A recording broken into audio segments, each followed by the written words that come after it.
Hello mga kawalwal, naglaga muna ako ng 2 itlog kasi for today, magluluto tayo ng adobong pusit. Yan. Tagal-tagal na rin tayo hindi nagluluto dahil napakamahal ng pusit. Ito, nilalaga ko muna ang itlog.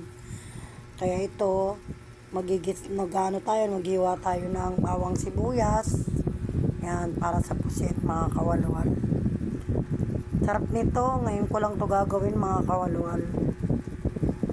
Ganito talaga ang buhay, kahit marami tayong pagsubok sa buhay, kailangan lang natin magtipid-tipid. Kaya ito mga kawalwal, medyo malungkot ako kasi iniisip ko kalagayan ng anak ko, pero pinapasa Diyos ko na lang lahat. Kaya ito mga kawalwal, magigisa ako, ilalagay ko na yung mantika, bawang. Pagkatapos ng bawang, ilalagay ko na dyan yung sibuyas mga kawalwal. Gigisa ko yan, yung pusit. Minsan lang tayo magluluto ng pusit mga kawalwal kasi napakamahal. Pagkatapos niyan, ilalagay na natin yung pusit. Ayan.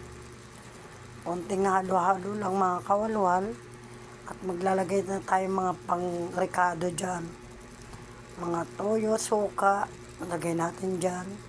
Magit sarap, paminta, ilalagay tayo dyan. Ayan mga kawalwal. Maglalagay din pala ako dyan ng konting tubig lang. Konting-konti lang naman. Yan, naglagay ako dyan ng sili. Mga kawalwal.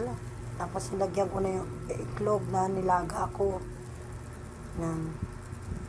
Para maiba naman ang style mga kawalwal.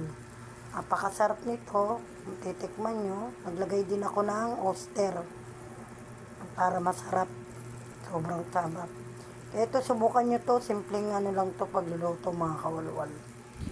Kaya ito, pagkatapos kumulo ng maigi o malambot na yung pusit, yan, sinunod ko naman yung bilog na sibuyas, onion. Kaya ito, yan. Kahit maulan, kailangan natin magluto. Budget din. Lalo na sa kalagayan natin ngayon.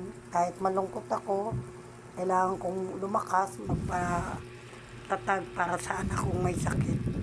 Ito, kain ako kahit konti. Kasi kagabi konti lang ang kinain ko mga kawalwal. Kaya ito, maraming salamat sa inyo. Panonood.